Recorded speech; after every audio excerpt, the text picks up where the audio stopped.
perennial garden, I think. Yes, exactly. It's currently undergoing a transformation.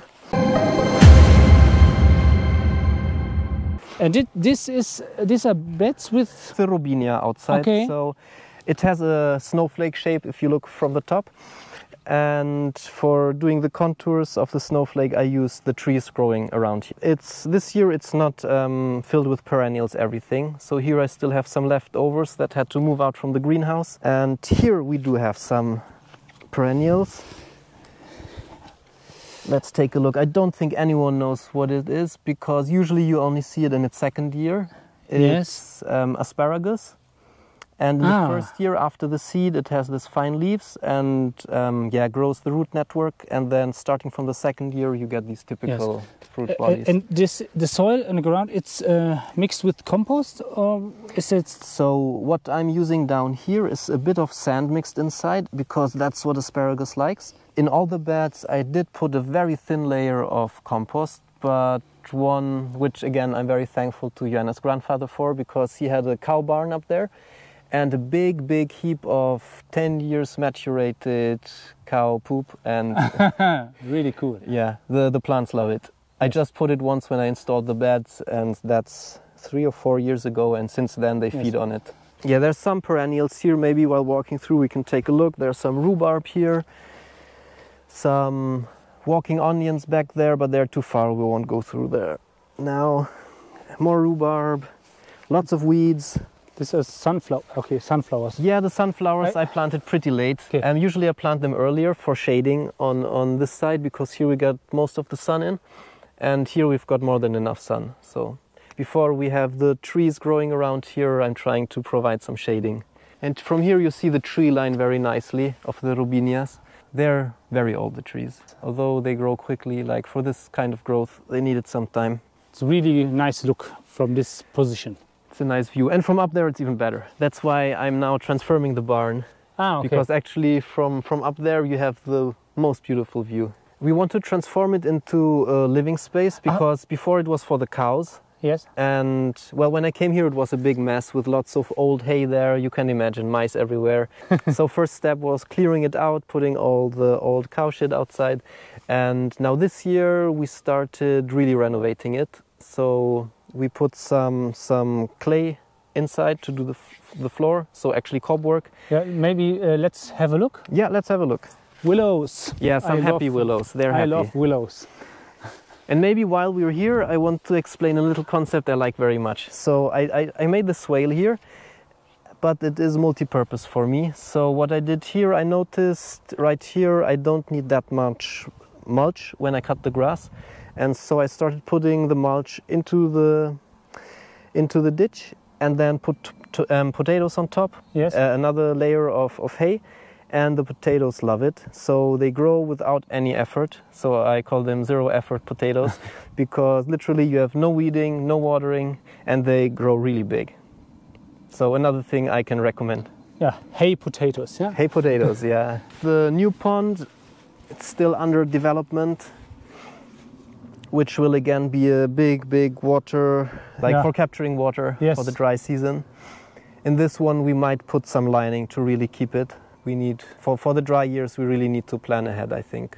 We were lucky this year, but I don't count on my luck regarding that. The new date for the year 2023 was coming last week, and again it's the hottest summer ever, and I think we are not on the highest point. Yeah, it won't get better for a long time. And also regarding this aspect, like forest gardens are one of the best things you can do. Plant trees, put shade everywhere you can. The soil will thank you for it.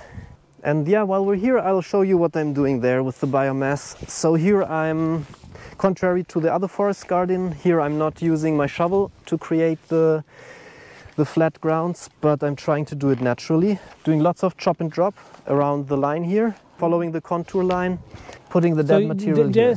There are no sticks, there were trees, or? Those are sticks. So I put the sticks in the ground, put some horizontally, slow here. I think it's a little bit the concept of the Benjes hedge.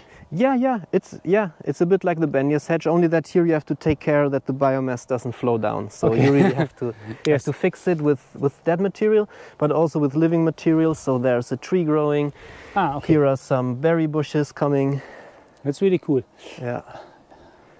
Maybe put one line with, if you plant early willows. I've made a Benjes hedge with willows. Put willows inside and every meter, and then you can chop and drop, and it's a living stick. Yeah, willows are amazing. I love it. If you have a year with enough rain, I will try it again. I think it's possible here. Yeah, it should be. I think I just had bad luck with my first try. It was an extremely dry year. Yeah. And maybe I also put them too late, but I will give them another chance for sure. And here the young ones, I won't chop them yet, but down at the house we've got a few older ones. That's really cool here. Toilet in the making, I think. That's not yet, no. That's just the old box I found in the barn. Ah, okay. So on the side here you see the heap with the sand we used for the cob work we did. So just small summing up for working with cob. So we used a mixture of mostly sand, mixing it with the clay soil we have here. You see some remnants here. And then adding straw. And for the precise recipe, it really depends on the soil you have, on the clay soil. So what we did here, we just tried... Look for the details. The sign is already here. You can rent it. Soon. In 2 weeks. 2 years maybe. We're in Romania. That looks really nice. So yeah, we wrote down the mixture. So there's 3 parts sand, 1 part clay, 2 parts sand, 1 part clay, and here we have the least, and it's the smoothest. So I guess this will be the recipe we'll be using for the rest of the floor and also for the walls. And then up here you see the roof, and also, the other part of the walls. There's lots of work to be done. But it's a really, really nice place. And it's old. So on the other side there's an inscription, and they wrote down the year where this barn was transformed here from its original point, and that's the 1950s, I think 1951. Okay. So just standing here is already over 70 years. Okay. And that's its second life. So really we don't cool. even know when its first life began. It's really cool. Maybe it's a place with history. 100 years or much older. Yeah, for sure. And I've still got some of the grandfather stuff hanging here. Just to keep the wine. I like this place because it's a place with history. And I feel like in a museum. The whole region, it's like time stopped at some point. But I like it. I really like it here. Also, you have to visit this place. Yeah, all of Romania is worth a visit, and especially Transylvania, and especially this valley. And of course, Dupa Gard. To show this, I can also show the other side. Okay, let's take a look to the back part where the cows used to be. Yeah, you can't smell it anymore. We cleaned it out. No smelling. So maybe we can show this mechanism, because that's also super interesting. So it's the original, door lock. I'm not 100% sure how it works, but the idea was to put it through here, and then from out there was a stick to block it, and you have to know like where to put it to open it. But you still have these carvings, and we still have to figure out what to do with them. So if you know how to do that, please contact us. Yeah, that's really interesting. Yeah, I've never seen... It is, but we're keeping it anyway, and maybe we can take a step outside. But here we've got the inscription with the year. A.N. Ani and 195. Oh, 57. Okay, it's 57, not 51. And on the other side, you can actually see how Dupa Gard got its logo. So this is what we used as the basis for designing our Dupa Gard logo. That's really cool. Yeah. So also this probably has a meaning, maybe the signature of the man who put it here. Oak, I think, the wood. It is. It's really, really cool. And this is the weather side. So this gets most pressure from rain, sun, and still it's like it's I don't know. It's super hard. If the roof is fixed, it stands there in 1,000 years. Yeah, this will stay forever. If you protect it from humidity, from down and from up, this is super. And here you see the original insulation. What do you think it is? Do you know? Don't know. So it's cow shit. And it gets super hard. Really cool. Super hard. And this thing is in here since 1957, and it stays in there if you don't take it out as I do. And it's grass. Yeah, that's the idea. Like, it's really small biomaterial gluing together. It's really cool. But we're not using that in the renovation because I think people don't like to work with it so much. I wouldn't mind, but we'll have people helping us with it, volunteers, maybe organizing a small camp, maybe also doing a crowdfunding, we'll see. And I think people participating prefer to work with cob because it's, But actually, if you exit here and go up, you have the cow meadow, which gives some amazing views over the valley. And behind that, it's only bears and wilderness. Yeah, in Germany, it's one beer and it's all people are scared. Yeah. Well, here it's getting too much. I don't know. We really have lots of the small farmers. You know, they only have 2, 3, 4 cows. And then the bear comes, takes 2 of the shackles, take two of their goats. And that's a real problem for them. Yes, like their livelihood depends on it. And they're still protected here. And it's a good thing that nature is protected. But for the farmers, there has to be a solution. So that's a big discussion now. It's the same discussion about the wolves in Germany. But it's also nice. Nature is coming back. So yes. Still collecting water. Yes, everywhere. Everywhere where we have roofs, I try to collect the water. So now we're walking under the old apple trees. Which... Oh, I like to sit here when the sun is shining. Oh, yeah. During the workshop we had here, everyone had their tents down there. And then when it was too hot, we were all gathering here in the shade. It's the best place to be. And yeah, so the apples we use for making our own apple juice. And then every 3 years we also make our own schnapps. So the traditional Zuika, which is also something you shouldn't miss when you're here. And here you see one of the things, like companion planting, or in this case, it's kind of, just using the old tree, which still lets in enough light for giving support to this grapevine. It will grow up here and then give us some extra fruits in the apple tree. Yeah, what I would like to show is in the forest garden, which I missed on doing before. Maybe we walk that way. So a good companion for fruit trees would be, in this case, garlic. I'm using wild garlic because it is a great repellent for all kinds of pests and diseases.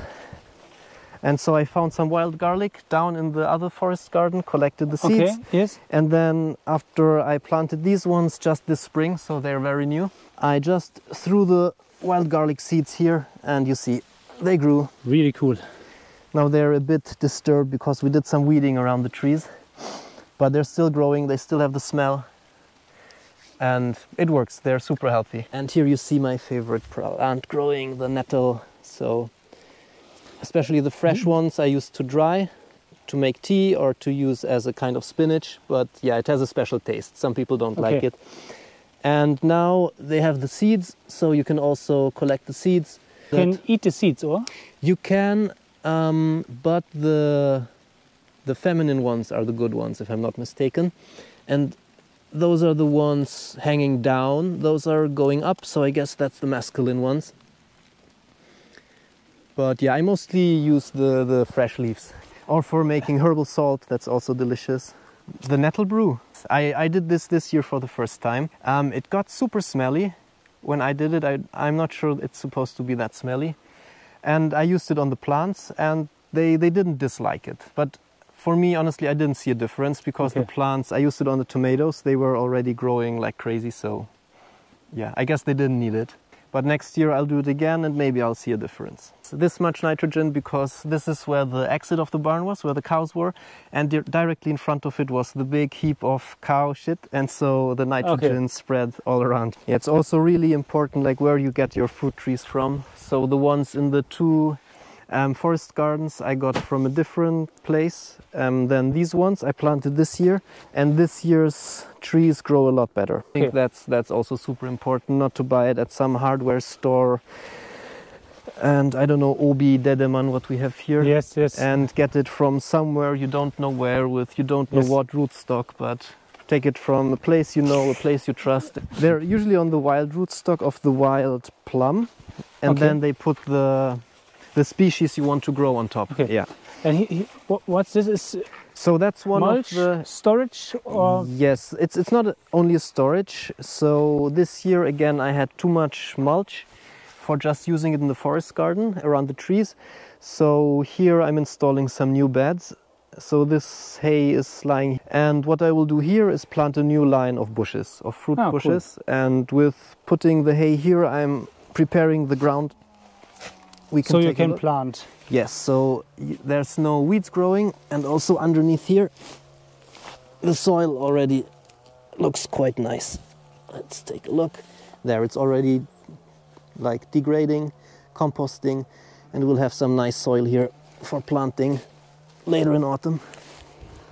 Work smart, not hard. Yeah, that's the idea. Workshop, that's my place. Yeah, it's supposed to be my place for the winter, but again, it's a work in progress. So yes, it's easy but cool. And Robinia. Yeah, again, like using what you have in space, in place. Is that a part of the concept? Not buy less you can from the outside? Using the resources. Yes. Using the resources you have smartly, not getting too much input from outside. We're not very, what do you say, ideologic about everything, and I think that's not the place in permaculture. So, for example, I do have some metal sheeting up there for the roof. I do use plastic. I do use plastic mulch, as you saw before.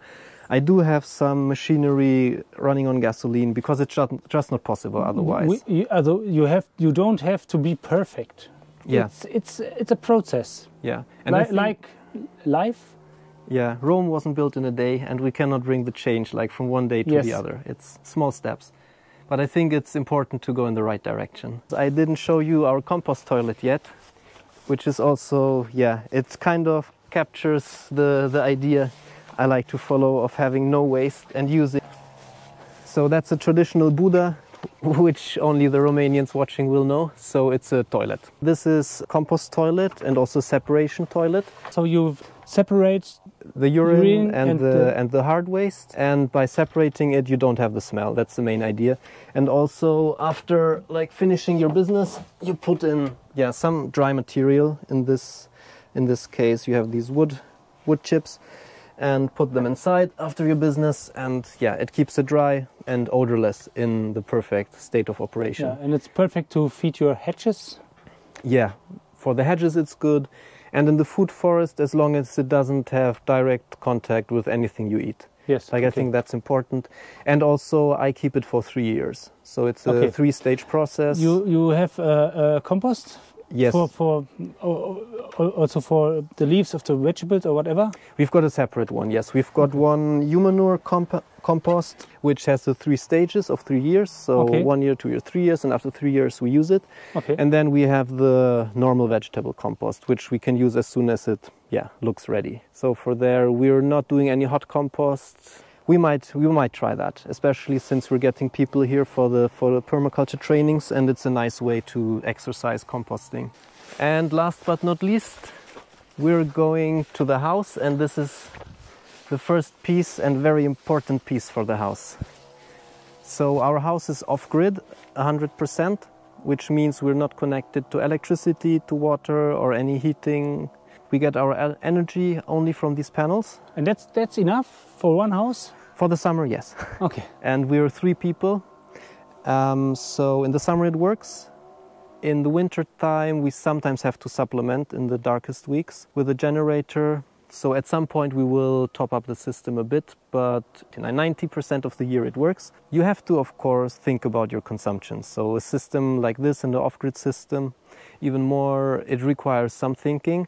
And that's also why I like to have guests here, because they come from a system where you can use energy indefinitely without any limits. And when they come here, they really have to think about what they're doing. So you cannot heat your water at night. You cannot use your hairdryer all day. We have to switch to regenerative energy. Yeah, we have to, for sure. And we also have to reduce consumption, because just renewables and just hoping for new inventions, that won't be the solution. I think severe reduction in consuming electricity and also goods is necessary, at least for the industrialized world let's say. We also need water. So we have our own water source because just rainwater is not enough here. We didn't find a water source above our house. So that's one of the, although we're really blessed with the location, so we only found a water source further down, which means of course we have to pump the water. So that's our main energy consumer at the moment.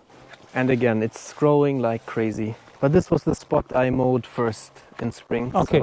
So this is the heart piece of our project. Maybe if you remember the house we saw down there, the traditional one, I mentioned the ternats, the outside balcony, which is very traditional. We implemented that here as well. We also have the steep roof, which is also typical here because we used to have lots of snowfall here during the winter. Let's see if that will come back at some point. And also the stone foundation there. So we took lots of the elements we have here, also some small details. We can't go through all, but also the windows, for example. We followed the traditional style with nearly everything here. In winter, it's kind of a hustle going up and down the hill, but we manage. Here, maybe we see him, but I don't think so after the rain. So this wood is not lying here by accident, but in this hole we've got Alpenbock. Maybe we can give the English name later. It's a super beautiful insect, but very particular in choosing its housing space. It's rare, or? It's rare, yeah. I think it's also protected in most of Europe. This wood was meant for growing some mushrooms, and it's also part of our actually winter wood reserves, but this one we kept.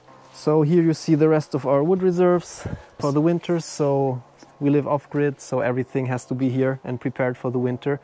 Without proper planning, it's not good. Last year, for example, we had lots of softwood and it burns very quickly and gives off very little heat. So I had this thing full, but it was not enough for the winter. So in winter I had to go out and get some more, which is not ideal.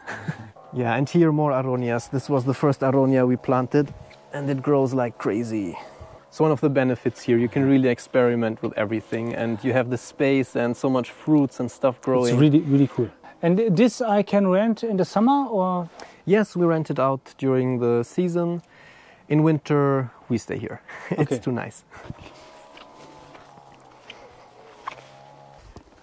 So it's my first project with the mushrooms. And I chose this spot, if you look around, because it's super protected. It's a forest climate, although it's a very small spot. It stays very moist, very little sunlight. And so the logs were inoculated with some pleurotus plugs. We just put them in a few days ago. And now I'll give them time to colonize the wood. Ah, here. Yeah, you can see them in there. So I drilled the holes, put the plugs in, then soaked them in the water. And next year I hope to have my first pleurotus harvest. You do it once and you have to add that initially it's a lot of work, like with the forest garden. But then once you put this effort into the system, it produces and produces and produces. Yeah, it's healthy, tasty. Do you know how long they produce in this stage?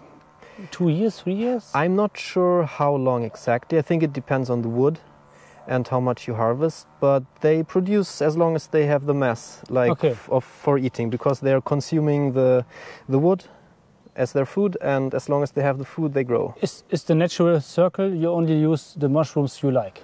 Yeah. This one, actually, it's a wild one. So if you buy them on the internet, they're usually special ones that were picked, and this one was collected from a friend from the forest. So he's really very passionate about mushrooms, and yeah, he picked a few species he liked to collect before and cultivated them, and I was lucky enough to get a few. Of course, you can get lots of information on the internet, and I also do that in many cases, but like talking to someone in person, it's always good. So this, by the way, also, it's not just a pile of wood. Well, of course, it's just a pile of wood, but also it's a space to live for animals, and I have one next to every planting space I have, if I don't have the Benjes hedge next to it. Because like the Benjes hedge, it's a space, for example, for hedgehogs. Hedgehogs like to eat snails, so if you have this pile next to it, you have a hedgehog next to your vegetables and you don't have as many slugs on your vegetables. So letting nature help you. I think in a healthy system, the bad insects will be no problem. People used to have lots of cows here. And the people still have the land, but they don't have the cows anymore. And so the easiest way is just cutting it, letting it dry, and then burning it. But I see a lot of cows in this area, and very much of these... Oh yeah, the traditional haystacks. Yes. They're beautiful, yeah. So we still have them, and that's a sign of not having too much machines here, because these haystacks are lots of work. So you have at least 2-3 people doing them and building them up. So it's a way of conserving the hay for the winter for the cows and keeping it protected from the rain. And they still do it, but we do have less cows here. Okay. Because it's mostly the older generation, let's say 70 to 90, doing this kind of small-scale farming. And the younger people here, most of them are very reluctant of continuing their parents' or grandparents' work, because it's very little structures for them to get according pay for their work. So of course they can sell their stuff on the farmers market, but on the farmers market, in my opinion, they don't get the price they should get for their products. So in Romania, that's a nice part. High value, very good quality food is available on the markets, and everyone has access to it because of the low prices. But on the downside, the farmers can't make a living of it, or not the kind of living they should be able to make. But we have to protect these places here.